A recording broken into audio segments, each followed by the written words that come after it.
क्या आप सोच सकते हैं कि पेट्रोल पंप पर पंचर लगाने वाला शख्स पाकिस्तानी जासूस हो सकता है, या फिर किसी भी शहर की सड़क पर बैटरी रिक्शा चलाने वाली महिला देश के अहम ठिकानों की जानकारी पाकिस्तान को भेज रही हो। इतना ही नहीं, एफओ स्टेशन पर काम करने वाला कर्मचारी ही पाकिस्तान को देश की वायुसेना से जुड़ी अहम जानकारी भेज रहा हो। चंद रुपयों के लिए जमीर बेचकर देश से गद्दारी करने वाले जासूसी नेटवर्क का सनसनीखेज खुलासा हुआ है। तार कई राज्यों तक जुड़े हुए हैं। फरीदाबाद के एक गांव में पेट्रोल पंप पर पंक्चर लगाने वाले शख्स ने देश के अहम ठिकानों की फोटो और वीडियो तक पाकिस्तान को भेज दिए। आखिर कैसे एक पंक्चर की दुकान से जासूसी का पूरा जाल बिछा दिया गया था, पूरी रिपोर्ट गौर से देखिए।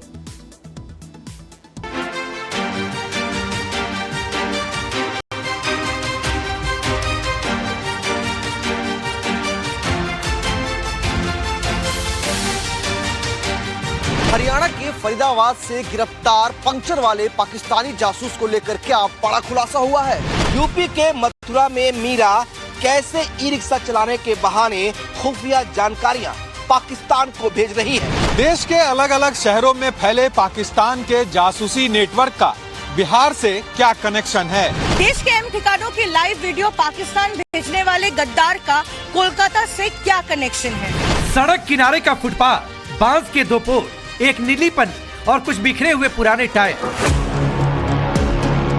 इन तस्वीरों को गौर से देख लीजिए और यकीन कीजिए कि ये उस शख्स का ठिकाना था जिस पर चंद पैसों के लिए देश से गद्दारी करने का आरोप लगा है। इसी जगह से आतंकी मुल्क पाकिस्तान को देश के अहम ठिकानों की जानकारी भेजी जा रही थी। इसी जगह से सेना के हर मूवमेंट के बारे में बॉर्डर पार के दुश्मन मुल्क को पूरी खबर भेजी जा रही थी। इस वक्त हम उसी पेट्रोल पंप पर मौजूद हैं और ये जो आप देख रहे हैं ये वही पंचर की दुकान थी जिसको अब पॉलिथीन से यहाँ पर ढक दिया गया है। यहीं पर नौशाद जो है वो पंचर लगाया करता था और यहीं पे बताया जा रहा है कि 3 महीने से बाकायदा उसने अपनी ये दुकान जो है वो खोली थी। जो पूर्व मैनेजर है पेट्रोल पंप के, उसने ये दुकान उसकी खुलवाई थी और 3 महीने से यहाँ पर वो पेट्रोल पंप पे पंचर लगाने का काम करता था। एक पेट्रोल पंप पर पंचर की दुकान से देश के साथ गद्दारी की बहुत बड़ी साजिश की जा रही थी। देश के अहम ठिकानों की फोटो और वीडियो के साथ पूरी खबर सीमा पार के आतंकी मुल्क को भेजी जा रही थी। लिहाजा ये जानना भी जरूरी है कि जासूसी के इस नेटवर्क का भांडाफोड़ कैसे हुआ और नौशाद कैसे पुलिस के हत्थे चढ़ गए। हुआ यूं कि इनपुट मिलने पर गाजियाबाद पुलिस 16 मार्च को सादे कपड़ों में लोकेशन ढूंढते हुए पेट्रोल पंप पर पहुंची। पुलिस ने पहले एक एक कर पेट्रोल पंप पर कर्मचारियों के नाम और मूल निवास पूछे। खास बात यह है कि इस दौरान नौशाद भी वहीं खड़ा रहा, मगर पुलिस कर्मियों ने उसकी तरफ ध्यान नहीं दिया। बाद में जब पुलिस ने कर्मचारियों से नौशाद अली नाम के शख्स के बारे में पूछा तो पता चला कि पंचर की दुकान लगाने वाला शख्स ही नौशाद अली उर्फ लालू है। जिसके बाद पुलिस नौशाद को पकड़ कर ले गई, उसका मोबाइल भी अपने कब्जे में लिया और फिर एक एक कर जासूसी के इस नेटवर्क की परतें खुलने लगी। बता रहे हैं कि यहीं पे नौशाद बाकायदा सो जाता था। ये जो पंप का एरिया है यहीं पे साइड में जो है नौशाद यहाँ पर रुकता था, रात में यहीं पे सो भी जाता था और यहीं पे वो रहता था। यहीं उसका घर भी था और एक तरीके से आप कहिए कि इसको उसने अपना घर भी बना के रखा था। फरीदाबाद के नचौली गांव में ये पेट्रोल पंप साल भर पहले ही खुला था। 3 महीने पहले नौशाद ने पेट्रोल पंप पर पंचर बनाने की दुकान शुरू की। नियमानुसार हर पेट्रोल पंप पर पंचर की दुकान खोलना जरूरी है। पेट्रोल पंप खोलने के काफी दिन बाद जब दुकान नहीं खुली तो तत्कालीन मैनेजर ने मेवला महाराजपुर पेट्रोल पंप पर पंचर की दुकान करने वाले मुमताज से दुकान खोलने के लिए किसी शख्स का इंतजाम करने के लिए कहा। मुमताज मूल रूप से बिहार के मुजफ्फरपुर थाना के कांटी इलाके के हरचंदा गांव का रहने वाला है। नौशाद भी उसी गांव का है। पेट्रोल पंप मैनेजर के कहने पर महराज ने नौशाद से संपर्क किया। उस वक्त नौशाद कोलकाता में रह रहा था। महराज के कहने पर नौशाद फरीदाबाद आ गया और एक पेट्रोल पंप में पंचर की दुकान की आड़ में पाकिस्तान के लिए जासूसी करने लगा। नौशाद पेट्रोल पंप के सामने पंचर बनाने लगा और इसी आड़ में पाकिस्तान के लिए जासूसी भी करने लगा। खास बात यह है कि नौशाद देश के खिलाफ इतनी बड़ी साजिश को अंजाम दे रहा था और किसी को भनक तक नहीं लगी। नौशाद अली को लेकर पेट्रोल पंप पर काम करने वालों का क्या कहना है, एक बार सुनिए। तो ये कितने तारीख को पुलिस आई थी यहाँ पे? 4-5 दिन हो गया सर। किसको ले गए हैं यहाँ पे? नौशाद नाम का लड़का का। कितने दिन से यहाँ पे काम करता था? मुझे जानकारी नहीं है सर, मेरे को 1 महीना हुआ ज्वाइनिंग के लिए। जब आप थे तब यहाँ पे नौशाद काम करता था, और उसका व्यवहार कैसा था? आप लोगों से बात? हमारे कोई व्यवहार लेन देन होता नहीं था, तो हम उस चीज़ से हम यहाँ अपनी ड्यूटी करते, शाम को अपने घर पे जाते थे।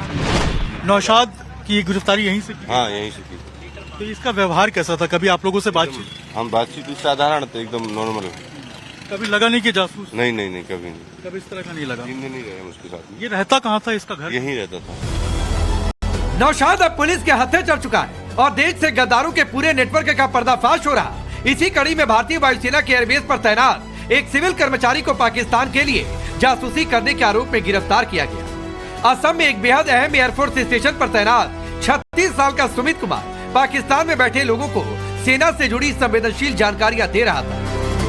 आसाम का जो डिब्रूगढ़ और झाबुआ का जो एयरफोर्स स्टेशन है उसका, और बीकानेर का जो नाल एयरबेस है, वहां की कई संवेदनशील जानकारियां, कई फाइटर जेट्स की जानकारियां जो हैं, इस जासूस सुमित कुमार ने एयरफोर्स में रहते हुए तमाम पाकिस्तानी हैंडलर्स को दी है। 2023 से लेकर अब तक तमाम जो सामरिक महत्व की जानकारियां हैं ये पाकिस्तान के हैंडलर्स को दे रहा था, जिसकी एवज में लाखों रुपए का ट्रांजैक्शन भी इसको प्राप्त हुआ है। देश के कई शहरों से चंद पैसों के लिए जमीन बेचने वाले गद्दारों की धरपकड़ हो रही। मथुरा से भी मीरा नाम की महिला को गिरफ्तार किया गया है, जो ई रिक्शा चलाने की आड़ में पाकिस्तान के लिए जासूसी कर रही थी। मीरा जासूसी के इस नेटवर्क की कड़ियों को जोड़ने का जरिया थी। सूत्रों के मुताबिक मीरा पाकिस्तान में बैठे सरफराज और सरदार के संपर्क में थी। ये लोग रेकी के लिए महिलाओं और नाबालिगों का इस्तेमाल करते थे। मथुरा के औरंगाबाद में रहने वाली मीरा इसी ई रिक्शा को चलाया करती थी, और उनका जो रूट था, संवेदन संवेदनशील जो रूट था वो था उनका, ये टैंक चौराहे से लेकर और रिफाइनरी तक इस ई रिक्शा को चलाया करती थी। इस पूरे रूट की अगर मैं बात करूं तो इस पूरे रूट पर तमाम प्रशासनिक अधिकारियों के कार्यालय आते हैं, और वहीं आर्मी एरिया भी करता है, और उसके साथ जो मथुरा की रिफाइनरी है जो बेहद संवेदनशील है उस तक का इनका ये रूट था। तो कहीं ना कहीं ये जो प्लान था इनका, जो पूरा जो संवेदनशील और जो अति महत्वपूर्ण जगह है उन्हीं रूट को उन्होंने पकड़ा था। मथुरा से गिरफ्तार मीरा अवैध हथियारों की तस्करी में भी शामिल रही। पिछले साल भी दिल्ली पुलिस की स्पेशल सेल ने अवैध हथियारों की सप्लाई करने के आरोप में मीरा को गिरफ्तार किया था। बताया जा रहा है कि कई अवैध हथियारों के डीलरों से मीरा का सीधा संपर्क था। अभी तक इसमें गैंग के सरगना मेरठ के सुहेल सहित 22 आरोपियों की गिरफ्तारी हो गई है। इनमें मेरठ के प्रतापपुर का सुहेल मलिक उर्फ रोमियो, संभल से इरम उर्फ महक, गाजियाबाद से प्रवीण, राज वाल्मीकि, अरविंद, शिवा वाल्मीकि और शाहजहांपुर का रहने वाला ऋतिक गंगवार शामिल है। गैंग का सरगना सुहेल मलिक उर्फ रोमियो बताया जा रहा है। पुलिस जांच में ये भी सामने आया कि गैंग ने दिल्ली, हरियाणा और कई जगहों पर करीब 50 सोलर कैमरे लगाने की साजिश तैयार की थी, जिनमें से कुछ दिल्ली, सोनीपत और कई रेलवे स्टेशनों के आसपास लगाए भी जा चुके थे। इन कैमरों का एक्सेस सीधे पाकिस्तान में मौजूद लोगों के पास था, यानी इनके सीधी वीडियो पाकिस्तान में देखी जा रही थी। पुलिस के मुताबिक अभी तक 450 से ज्यादा फोटो और वीडियो पाकिस्तान भेजे जा चुके हैं। हर कैमरे की इंस्टॉलेशन पर गिरफ्तार आरोपियों को 10 से 15,000 मिलते थे। तफ्तीश में पता चला है कि देश के अहम ठिकानों की जानकारी पाकिस्तान भेजने के लिए गैंग में बाकायदा व्हाट्सएप ग्रुप बनाया हुआ था, जिसमें हर फोटो के बदले 4 से 6,000 रुपए तक मिलते थे। सैन्य मूवमेंट जो है उसकी जानकारियां ये रिकॉर्ड करता था, बताया जा रहा है, और बाहर जाता था, फोटोज वीडियोस देता था, और उसके बाद वो एक ग्रुप बनाया था, बाकायदा सोशल मीडिया पे बना हुआ था, जिसमें ये सारी जानकारियां देता था, और वहां से जो जानकारी है वो फिर सुहेल के जरिए पाकिस्तान में भेजी जाती थी। पाकिस्तान में बैठे इनके जो आका है उसके इशारे पर इन स्लीपर सेल्स को तैनात किया जा रहा था, तैयार किया जा रहा था, और अब नौशाद की गिरफ्तारी के बाद और कई राज जो है इस पूरे मामले में खुलकर सामने आएंगे कि और कितने ऐसे स्लीपर सेल्स हैं, जासूस के इस तरीके से जो स्लीपर सेल्स है वो भारत में एक्टिव हैं, इनकी मंशा क्या थी, और आखिर किस तरीके से भारत में सुनियोजित तरीके से जासूसी का पूरा रैकेट चला रहे थे, गिरोह चला रहे थे। जासूसी के इस सनसनीखेज नेटवर्क में तरह तरह के टास्क दिए गए थे, जैसे बड़े धार्मिक स्थलों और सैन्य ठिकानों की फोटो और लोकेशन के साथ अन्य डिटेल शेयर करना। इनमें नौशाद का मेन रोल था। नौशाद सुहेल मलिक की तरह गैंग का मुख्य हैंडलर था,